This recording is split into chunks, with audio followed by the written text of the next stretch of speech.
Bien, pero no supe hacer el otro. El ejercicio que les dejé. Ajá, me Ok. super trabé. ¿Y los demás? A ver, platíquenme.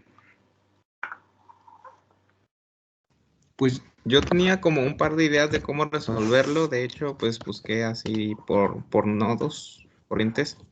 Pero me confundió la parte donde está la resistencia y el inductor. ¿Te confundió la parte donde está la resistencia y el inductor? Vale. Sí, en serio. Ok. Bueno, ibas bien. Por nodos, correcto. A ver, los demás, ¿qué show?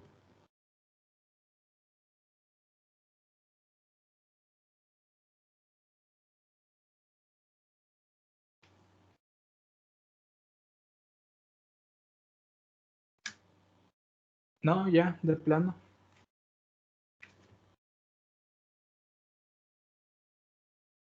Híjole, pues qué pues ahí, ¿eh? Vale. Tengo otra duda. En este, si nosotros hiciéramos la transformación de fuentes, también se podría resolver por mallas, ¿no?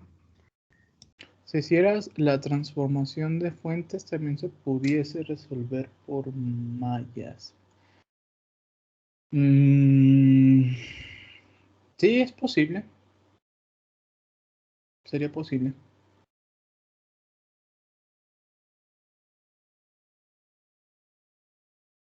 Bueno, ¿me pueden confirmar cuando se vea la pantalla?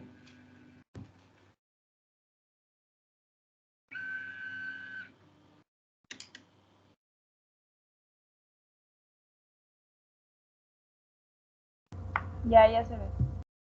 Ok, ya sé. Vale, entonces...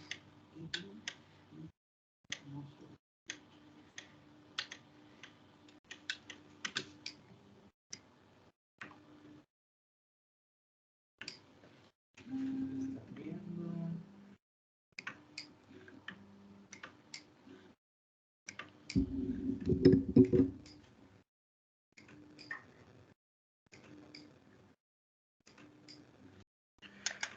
Muy bien, entonces en pantalla ya tenemos el OneNote. Solo me hace falta cambiar.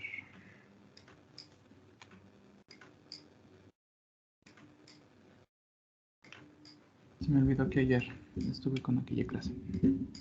Vale, entonces, ¿alguna pregunta respecto a lo que sería el ejercicio de la clase de ayer?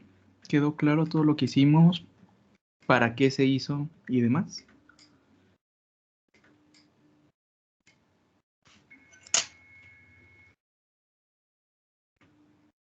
Sí, en realidad ya entendí más, muchísimo más de que todo lo que estábamos haciendo, pero pues no supe resolver el otro.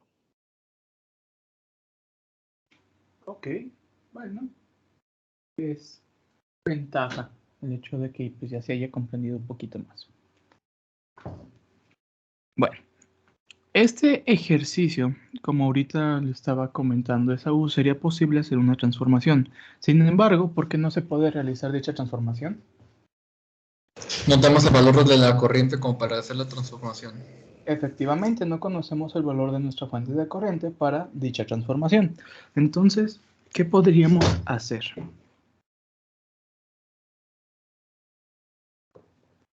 Ahorita nos había dicho por ahí el cómo empezar. Puedes resolverlo por nodos. Podríamos resolverlo por nodos. ¿Cuántos nodos tenemos?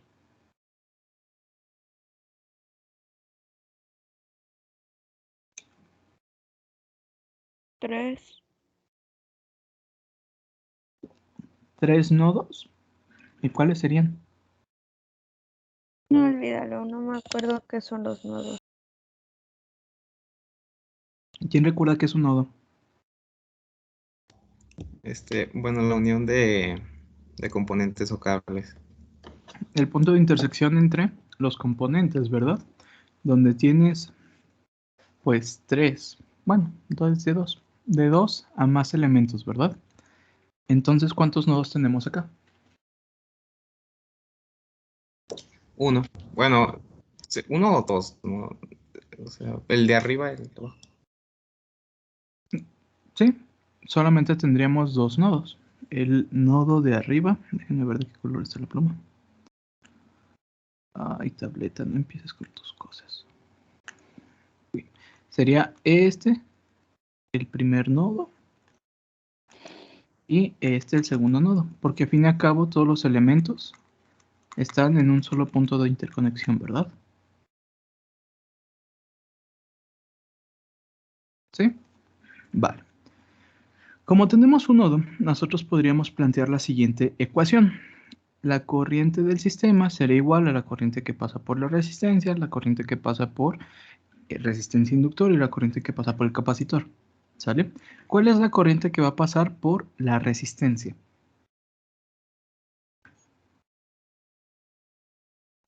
Es el voltaje del sistema entre la resistencia, que es 4 ohms.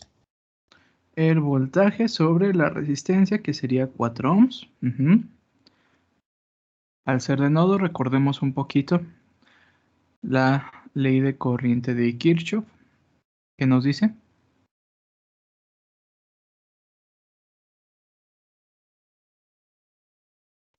que en un nodo la suma de las corrientes debe de ser igual a 0. ¿Sale?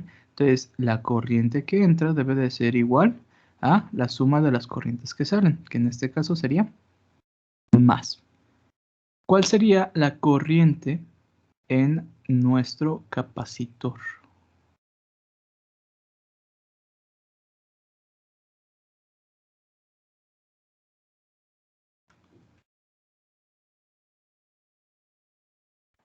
Sería un cuarto de la derivada del voltaje sobre el tiempo, sí. Muy bien, un cuarto de la derivada respecto al tiempo del voltaje. ¿Y cuál sería la corriente que pasa por resistencia inductor? El voltaje sobre 6 ohms. Podría ser, no difiero. El detalle es que tendríamos para ello que calcular la queda de voltaje dentro de nuestra resistencia, ¿cierto? Hay otra forma que podemos determinar esa corriente. ¿A partir de qué?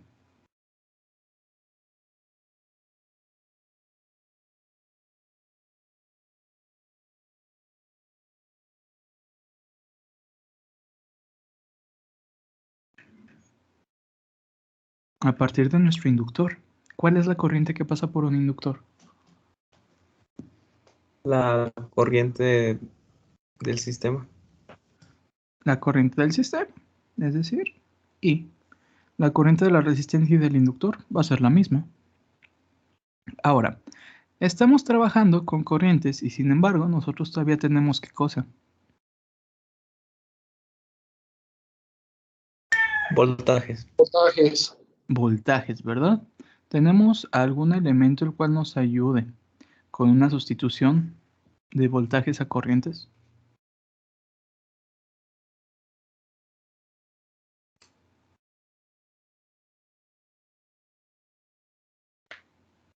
Por ahí no pasaría corriente, ¿no? ¿En dónde? No, no es cierto, no es cierto, no es cierto, no es cierto. Ok. Entonces, ¿tenemos alguna relación la cual nos pueda decir que el voltaje se puede expresar a partir de corrientes?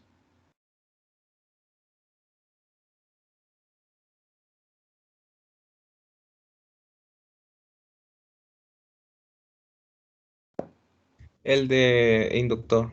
El del inductor, ¿verdad? Sabemos que el voltaje, voy a hacer un paréntesis aquí, sabemos que el voltaje en un inductor va a ser igual a ¿qué? A la inductancia por la derivada de la corriente respecto al tiempo. Ahí está.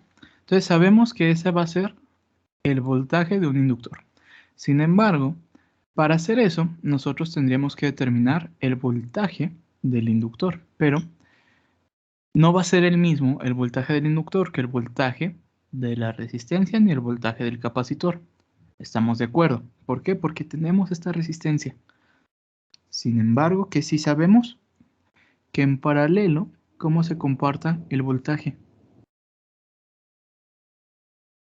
Es igual en todos los elementos. Es igual. Entonces, en el caso del voltaje, en la resistencia de 4 ohms y el caso del voltaje de nuestro capacitor, ¿cuánto va a ser el voltaje que nosotros obtengamos? Sería la suma de nuestros dos elementos, ¿verdad? ¿Cuál es el voltaje de nuestro inductor? Pues ya vimos que es inductancia por la derivada respecto al tiempo de la corriente. ¿Y cuál es el voltaje de nuestra resistencia?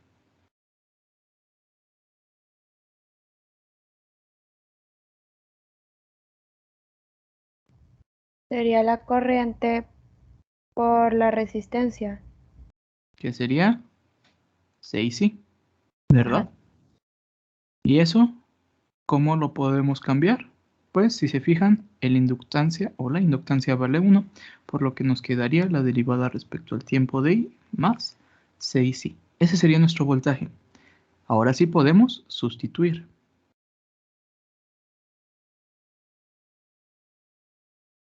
¿Cómo nos quedaría nuestra expresión?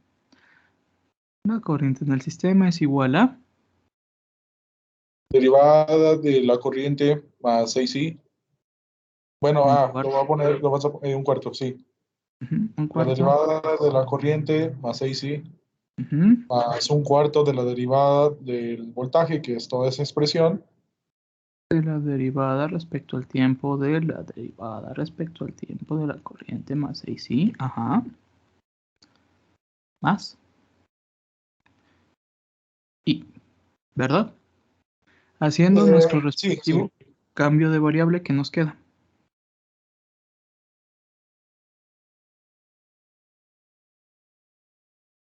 nos quedaría un cuarto de, ¿cuál era ese?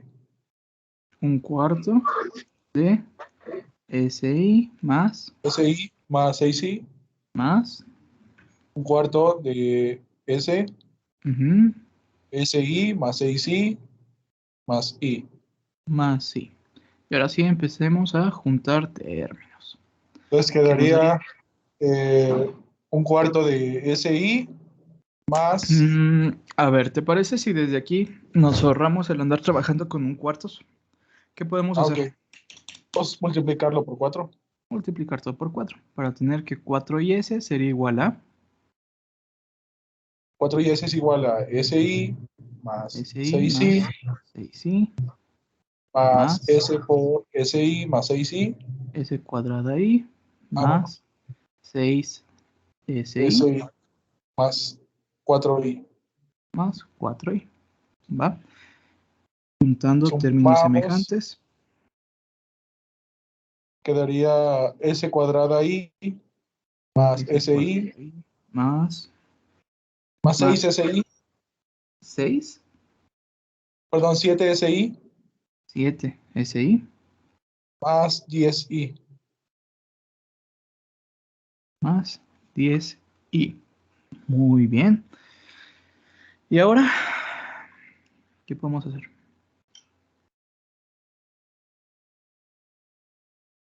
Pues simplemente factorizar a quién.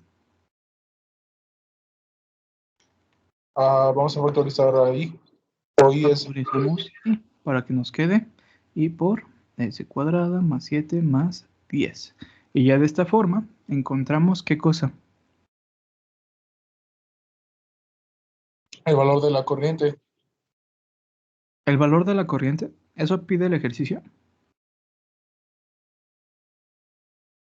Perdón, tenemos que sustituir, digo, perdón, despejar.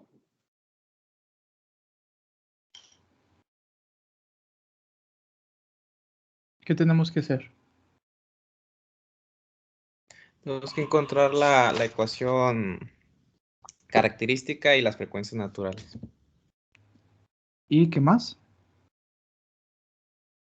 La respuesta, bueno, la forma general de la respuesta natural. Muy bien. Entonces, ¿cuál es la ecuación característica? S cuadrada más 7S más 10. S cuadrada más 7s, ahí me faltó la s, más 10, igual a qué?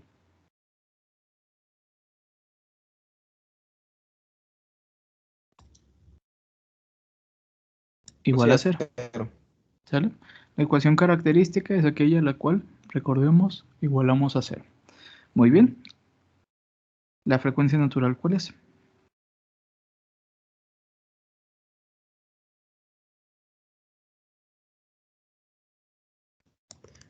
Sería -5 y -2.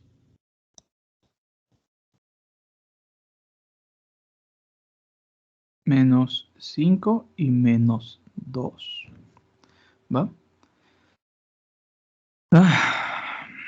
Ok. Entonces sería S más 5 por S más 2 igual a 0. Y eso nos da las frecuencias como S1 igual a menos 5 y S2 igual a menos 2. Ahí está. Ecuación característica, frecuencias naturales. ¿Y qué nos falta? La ecuación de la respuesta natural.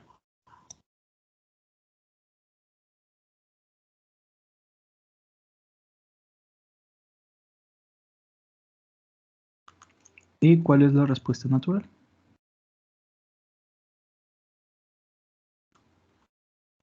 Es xn es igual a 1 exponente de menos 5t Menos 5t.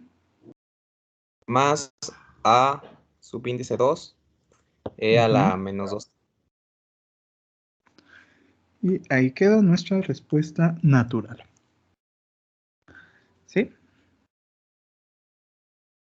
¿Queda claro Ok, el Nico, ejercicio? una pregunta. ¿Qué pasó? Entonces, a partir de obtener los valores de S1 y S2, son los que se ponen en los exponentes del número de Euler, ¿verdad? Del tiempo. O sea, ok. Es que se me fue la red y por eso no había entendido, pero gracias. Ah, vale, vale. Sí. Y así quedaría nuestra respuesta natural en este ejercicio. ¿Sí? Lo difícil ya vimos que siempre es saber por dónde empezar, pero una vez que sabemos dónde empezamos, el desarrollo se vuelve muy sencillo. ¿Sí? Pues siguen siendo como pues, las mismas mañas, únicamente cambiar de voltaje a corriente o de corrientes a voltajes, a partir de las ecuaciones que tenemos para capacitores e inductores. Pregunta de forma general.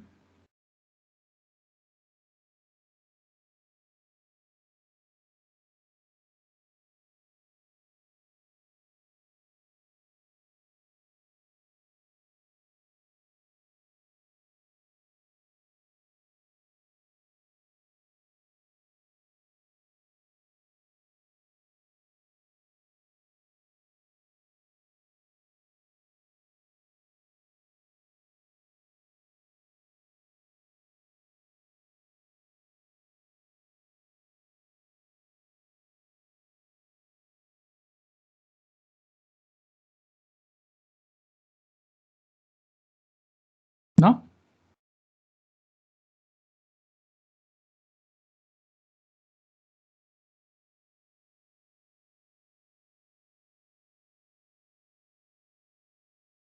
¿No? Sin preguntas. ¿Ya queda claro? Hasta ahorita todo Ah, bien. espera, todavía no lo termino de hacer. Bueno, de copiar. Ah, ok.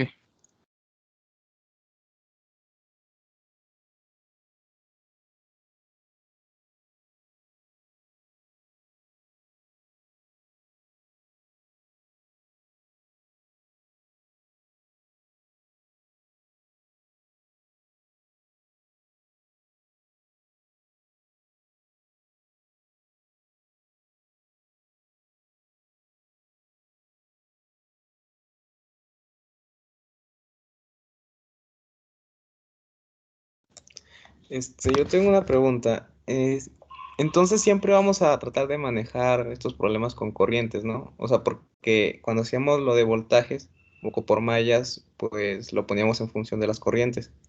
Y ahora que son corrientes, también lo usamos con corriente. Lo vas a tratar de resolver como pues puedas. Porque creo que por allá habíamos hecho un ejercicio en donde pasábamos de corrientes a voltajes.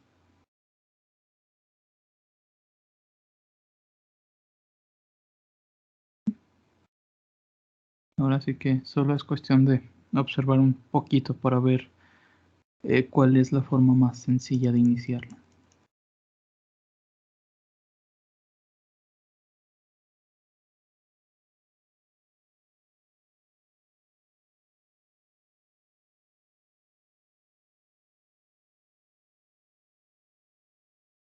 Bueno, me dices cuando ya estés para continuar. Listo. ¿Sí?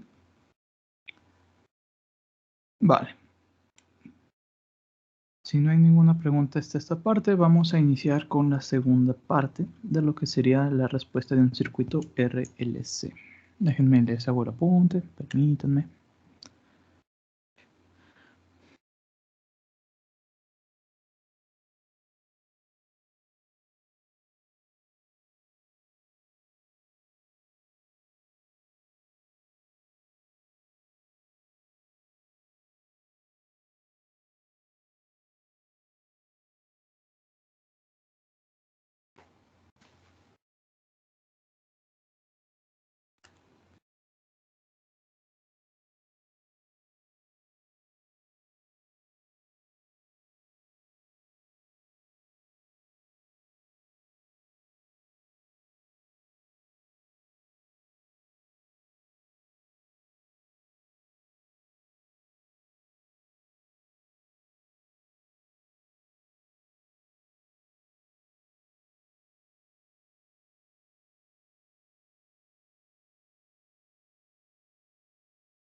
Muy bien. Entonces, veamos empezando pues con la explicación y ya vamos analizando el circuito. Primeramente, nosotros tenemos lo que sería en una respuesta natural no forzada de circuito RLC. Podemos determinar que vamos a tener tres tipos de respuesta: subamortiguado, críticamente amortiguado y sobreamortiguado. Pregunta general: ¿ya han visto estas respuestas o estos comportamientos? Pues lo vimos en ecuaciones diferenciales, pero o sea, usando resortes. Entonces, no lo abordamos Ok, mucho. es muy similar. Es muy similar lo que sería la respuesta. Vale. Los sistemas RLC suelen tener el mismo comportamiento que, digamos, esos resortes, ¿verdad? Como pregunta, ¿recuerdan cuál era el subamortiguado, el críticamente amortiguado y el sobreamortiguado? ¿Cuál era la característica entre cada uno de ellos?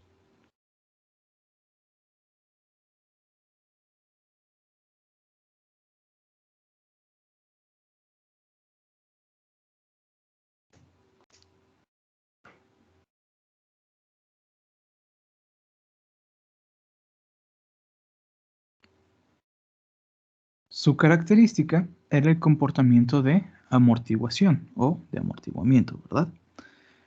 De estos tres, recordemos rápidamente el hecho de que íbamos a tener uno en la cual íbamos a tener una oscilación constante y vamos a tener uno en el cual pues iba a empezar una oscilación y se iba a estabilizar y vamos a tener uno en el cual prácticamente se estabilizaba de manera casi instantánea, ¿sí? Pasa lo mismo en los circuitos RLC.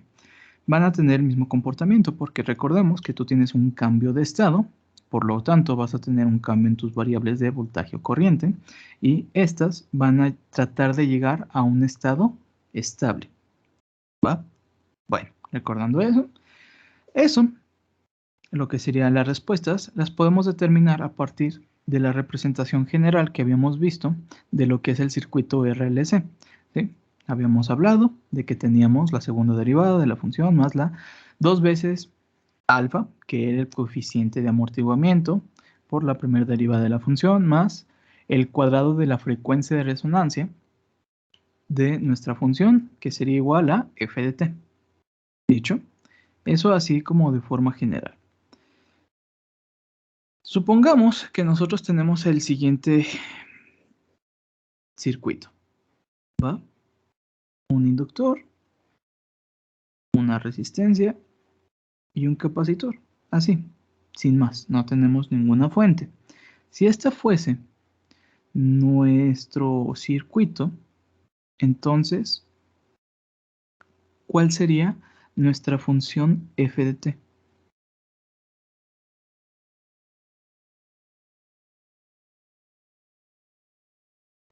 Cero.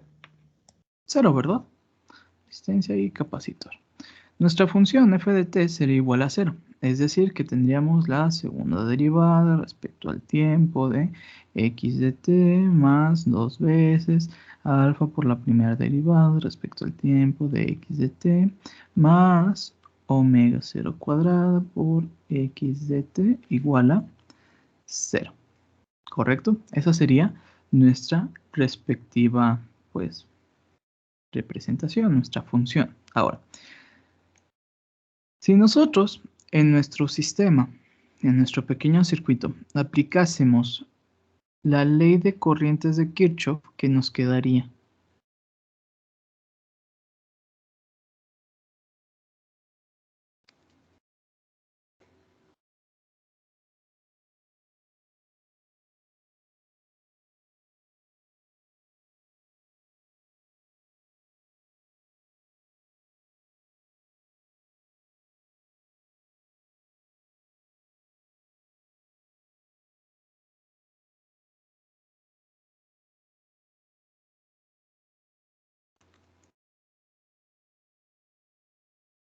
¿Qué nos quedaría? La ley de corrientes de Kirchhoff trabaja con ¿qué?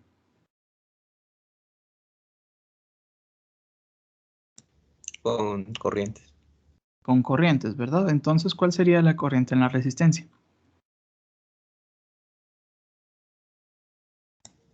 Y, bueno, voltaje sobre resistencia.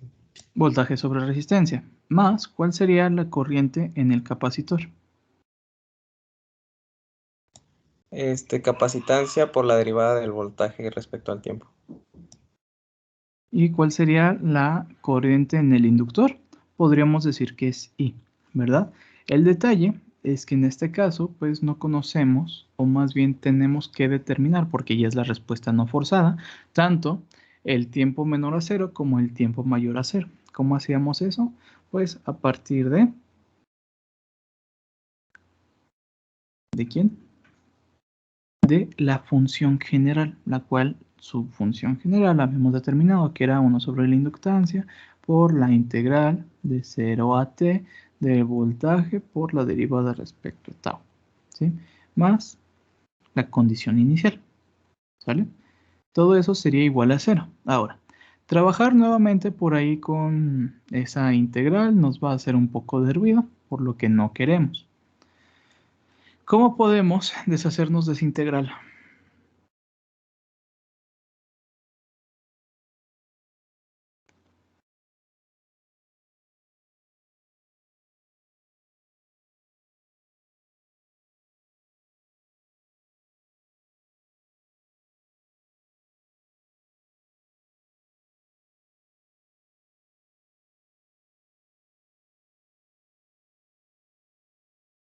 Para deshacernos de esta integral, pues derivemos todo. ¿Sí? Derivada de voltaje sobre la resistencia quedaría, o es también hay que derivarlo respecto al tiempo, ¿sí, verdad? Respecto al tiempo. Entonces, aplicando la derivada, la de mayor grado nos quedaría la del capacitor, ¿verdad? Siendo la de la capacitancia por la segunda derivada respecto al tiempo de el voltaje, ¿sí? Sí. Más la de La primer derivada grado, ¿cuál sería? derivada del voltaje respecto al tiempo por sobre la resistencia. Entonces podremos dejarlo como 1 sobre R por la derivada del voltaje respecto al tiempo y ¿cuál nos quedaría? Digamos 1 sobre la inductancia por el voltaje. ¿Sale? Eso igual a 0. No sé si recuerden, pero cuando estamos trabajando este tipo de sistemas de segundo grado, no nos conviene el dejar que el segundo grado tenga por ahí algún valor constante. Siempre tratamos de dejarlo como solito. Entonces vamos a simplificar esta expresión para que nos quede el segundo orden de forma individual, de tal forma que sería la segunda Quedaría derivada. como segunda derivada del voltaje respecto al tiempo sobre 1 sobre RT, 1 sobre RC, perdón, más derivada por la derivada del voltaje sobre el tiempo, más 1 sobre LC. Del Igual, voltaje igual a 0. igual a 0. Correcto. Ahora reescribamos la función, ¿va? Para dejarlo en términos de S. Solo que ahora la función sería la derivada del voltaje respecto al tiempo completo, no solamente la derivada, para que tengamos S cuadrada más 1 sobre RC de S más 1 sobre LC igual a 0. ¿Sí? Esa sería como nuestra función general. Ahora, esto que nosotros estamos obteniendo se le conoce como la ecuación característica, ¿verdad?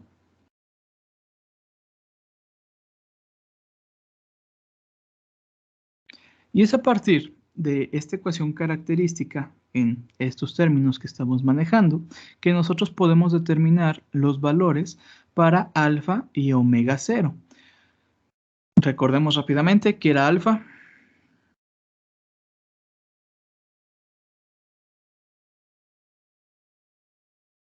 La constante de amortiguación. Ok, bien, el coeficiente de amortiguación o de amortiguamiento y que era omega 0.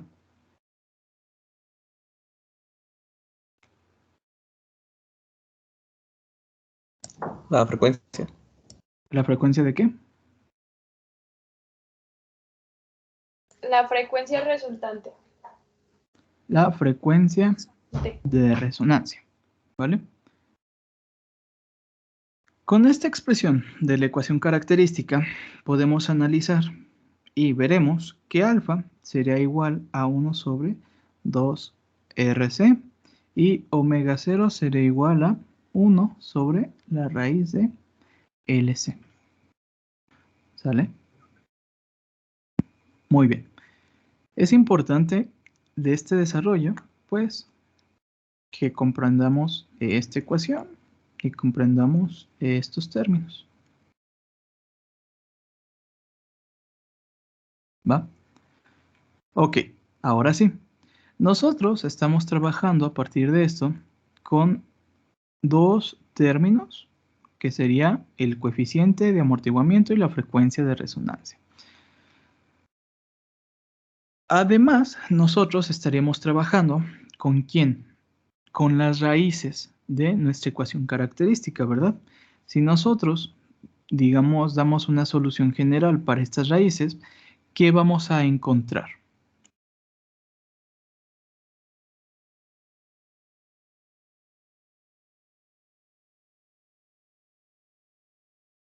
Nos vamos a encontrar con la siguiente expresión.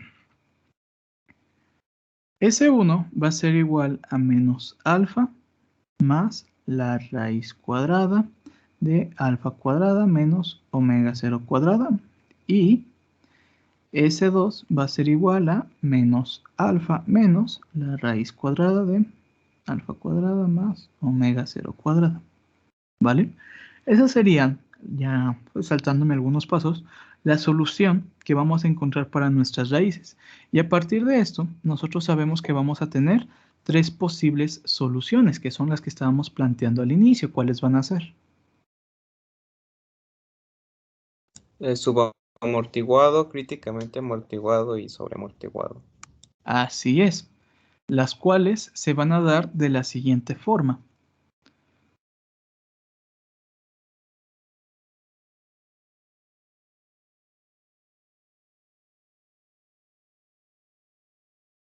El primer caso va a ser cuando las raíces sean reales y distintas, ¿verdad?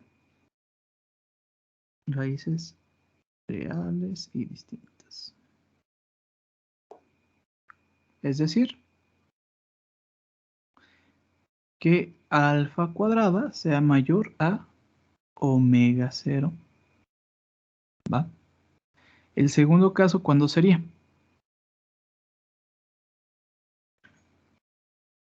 Reales e iguales. Cuando sean iguales, ¿verdad? Raíces iguales. Es decir, alfa cuadrada es igual a omega 0. Y el tercer caso, Soluciones complejas. cuando tengamos raíces compuestas o complejas. Raíces compuestas. ¿Qué será cuando qué? Cuando alfa sea menor. Cuando alfa sea menor. Cuando tenemos las dos raíces reales y distintas, vamos a estar trabajando con un sistema sobreamortiguado. Cuando trabajemos con raíces iguales, trabajaremos con un sistema críticamente amortiguado.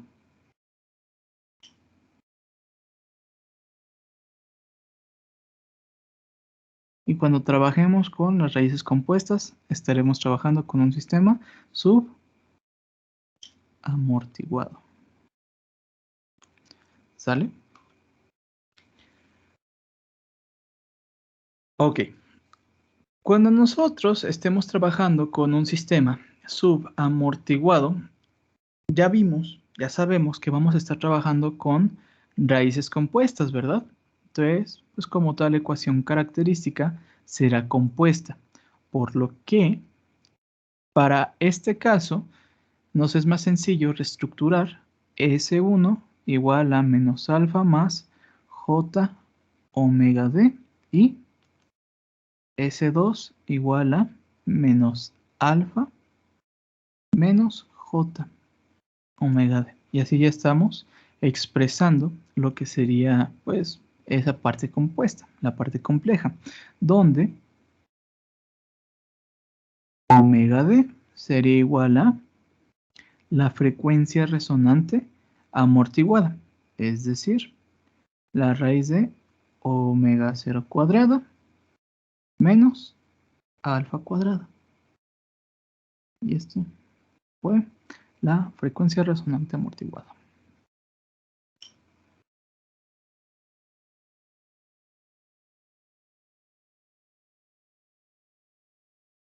¿Vale? Lo importante entonces de todo este desarrollo que acabamos de hacer serían, pues, estas formulitas.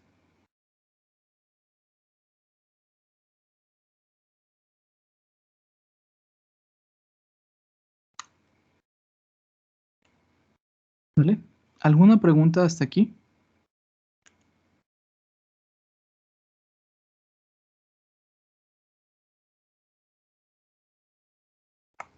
Yo solo tengo duda de, por ejemplo, arriba, ¿de dónde sacaste cuánto equivalía alfa y omega 0?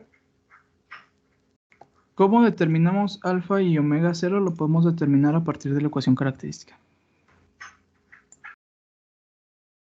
Aquí, la negra. Ahí está. Si te fijas, cuando nosotros planteamos la ecuación general, estamos apreciando cómo, pues, vamos a tener 2 veces alfa y omega 0 cuadrada. Y los términos, digamos, semejantes serían este 1 sobre 2RC y omega 0, 1 sobre la raíz de LC. ¿Sí? Porque cuando nosotros tengamos esto, si nosotros tenemos 2 veces alfa, pues nos quedaría 1 sobre RC y omega 0 cuadrada sería 1 sobre LC, que sería regresar a la ecuación característica.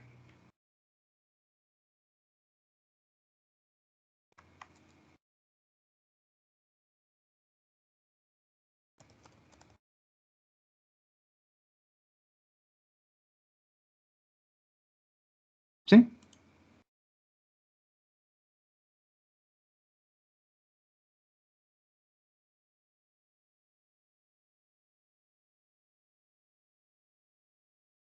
¿No?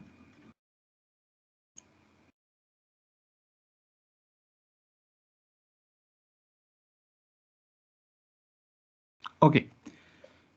Va, entonces pues hasta ahí sería la sesión del día de hoy. Ya se nos fue la hora. Únicamente, pues les pediría que checaran cuál es el comportamiento de las raíces o de los sistemas. Cómo es el comportamiento de un sobreamortiguado, de un críticamente amortiguado y un subamortiguado. Y desde ahí empezamos la siguiente sesión con la pregunta, ¿cuál es el comportamiento de cada una de ellas? ¿Cuál es la diferencia entre estas tres? Y para que vean, digamos, cuál es el que se estabiliza de forma rápida y cuál es el que tiene la mayor amplitud de resonancia. ¿Hecho? Y pues bueno, nos veríamos el día lunes. Que tengan un bonito fin de semana, se cuidan y pues no vayan a morir, porfa. Gracias. Ya no te dije gracias, que sí me quedó claro, pero sí, gracias. Sí, Es lo que había escribiste. mucho ruido. Sí, no te apures. Vi que lo escribiste. Hecho.